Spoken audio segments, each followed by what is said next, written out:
We have our guests phoning in. Hey, Rob, how you doing? Good. How's it going? Not bad. You were on the Morning Wood with Greg and Kelly. Awesome. Welcome. What's going on? Oh, you know, us just keeping it gangster. Yeah, I'm talking about Full House. Oh, you gotta love the Full House. Yeah. Oh, I do. Believe me. I've got a poster.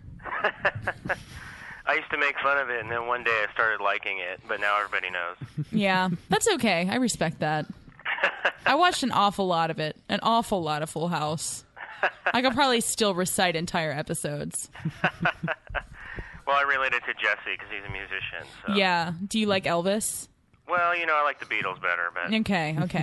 I mean, I think that's probably a good thing. I think Uncle Jesse had a really unhealthy obsession with Elvis. Yes. Yeah, I think it was... And the Beach Boys. I feel like the Elvis and the Beach Boys things just kind of pushed it over the edge. Totally. Yeah. Well, there's a reason why they had Jesse get married towards the end of the show, because you can't have three guys living without chicks in San Francisco for that long without people going like... Yeah, fair enough. You can nowadays. Yeah, you can. People are a little bit more open-minded now. Yeah, Maybe they'll come out with Fuller House. Cool. So Rob, you're a musician, eh? Correct. How many bands are you playing with at any given time?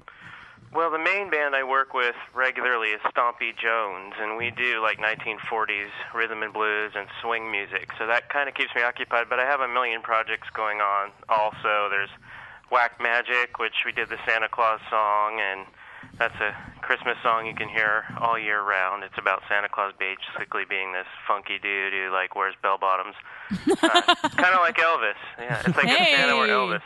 I wrote that with Chris Binnings, a singer from Stompy Jones, and then I have the Circadians, which Greg is a fan of, which we're working on putting out a second CD, and I'm working on a film soundtrack. So I usually have a bunch of different things going on. You're always... Yeah. Sometimes you'll find me playing with other bands, Ben Marcato's Mondo Combo, or just a trio or something I'll throw together. Or, you know, I had this little avant-garde funk jazz group called Balboa that I used to play with. Oh yeah, Yeti's Groove. I forgot about that. Yeti's Groove. Yeah, I should have sent you that. Song about Bigfoot. Is it still on that website, like legendofyeti.org or something like that? Probably. I think that website might have shut down. But I still have that song on the back burner. I'm going to do something with it at some point. Nice. I mean, who doesn't like a good Yeti song? Exactly. I was kind of pissed, too, because I've seen other people, since I recorded that song, doing Yeti things. Like, I think it was like Conan O'Brien or somebody had a recurring thing where guy would come out in a Yeti suit and dance, and they would play some jam, and I was thinking, oh, my song would have been perfect. Yeah. So what's this film soundtrack you're working on? Well, there's a couple of things. There's a local director, Sam Burbank. He lives in the city.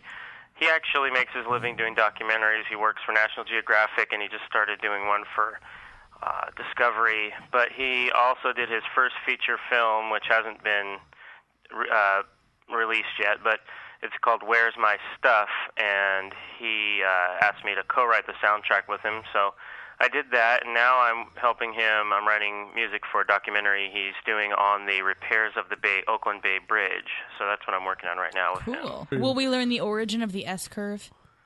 Possibly. I think more you'll see a bunch of guys going down there in the middle of the night and fixing stuff and dealing with problems. Are they hot guys? They probably could be. Okay. Because if they're not hot, I have to tell you, I probably won't see it. Well, I think they're covered in big, like, yellow flame-resistant jackets or something. I'm not sure. Which ones, and what are their addresses? You like a man in uniform. Yeah, and you know what's odd? I didn't really know that until, like, this very conversation. Like, I'm sitting here feeling a little flustered. I'm like, oh, my God. Can I get pulled over on my way out of here today? That would be great. I think when you get home, you better call the cable guy. Yeah. Well, yeah, but you know what? I never get a cable guy in uniform. They're always dressed like a plumber. They're like in a Hawaiian shirt and shorts. Or like plaid, you know. Yeah. Baseball cap. There's just no standards in cable repair anymore. Oh, man, I could call an ambulance. UPS? I got those shorts. So hot right now. So how did you come to be a musician? I'm always curious because I always have a lot of respect for people who write songs and who play a musical instrument because I just don't understand it, much like math. I'm with you on math. Yeah. It took me a while I wasn't motivated for math. Music, I guess, looking back, I always loved music, but I'm pretty typical in that. In school, I took the music classes starting in, 6th grade, and then I realized that, this was something I really was good at, and that's at the age where you need something to help you feel like you're not the biggest loser in the world. So yeah, just to help you get out of bed in the morning. And band was that thing.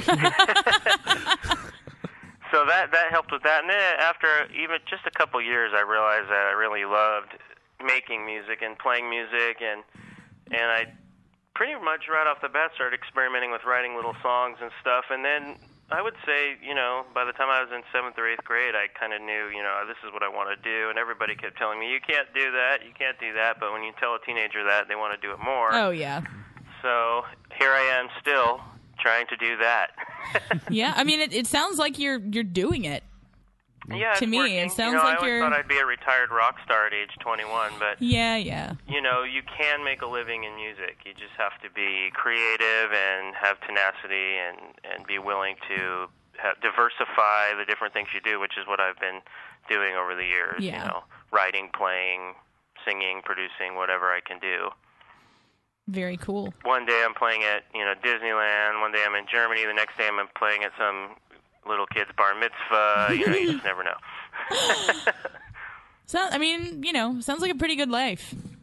It's fun. I enjoy it. I travel a lot, so that's a little bit tiring at times. I put a lot of miles on the car and stuff. But yeah, you were just in SoCal the other day, right? Yeah, we played. Let's see, Thursday and Friday night we played in San Francisco. Then Saturday we played in Anaheim at Disneyland, and Sunday we played at a casino in San Diego. Then I drove back Monday, and then last night I played in San Francisco. So you guys are still playing regularly in San Francisco on Tuesday nights, right? Yeah, every Tuesday night we play at the Verdi Club, Verdi, like the composer Verdi, and it's a swing dance, and that's probably where, not to make our fans elsewhere jealous, but that's probably where our most, loyal fan base comes. Every Tuesday we play there, and there's swing dancers. And one of me and Kelly's favorite comics is a big fan of yours, Kevin Monroe. Oh yeah, I know Kevin real well. Yeah, he comes to see us a lot, and he also comes to see us on Thursdays, top of the mark sometimes. Cool. Well, I guess if we don't know where Kevin Monroe is on Tuesday and Thursday, now we do. Yeah, if he's not out working. Yeah, exactly. Oh, I wanted to, this thing I kept meaning to ask you for a while, and whatever became of the stuff you recorded with the punk rock orchestra? Yeah, that got, in a long story short, I got bogged down in legal battles. I was all excited. We recorded at Skywalker Sound at Skywalker Ranch, and being a Star Wars geek, that was extra exciting for me. And I actually arranged one of the pieces, so I was really excited for that to come out. It was Iggy Pop's Lust for Life. Nice. And they interviewed me on NPR. Things were looking all exciting and all that, and we recorded it, and then like half of the orchestra felt like they were getting ripped off and didn't want to sign the contract, and long story short, they got bogged down and with the owner of the group, and so the whole thing basically just got trashed, and it never came out. I do have a bootleg, unmastered version of my song. I see. Well, send it our way, Rob. Yeah. So what would you say is your favorite instrument, just in general? Well, being a trumpet player, that's my main thing. I play guitar and keyboards too, but trumpet, your first love. Is the instrument I know the most about and I'm the most comfortable with. But I also have a latent love of the drums. When I'm playing, I always am listening to the drums, and I've discovered Beatles Rock Band, and I have to play the drums.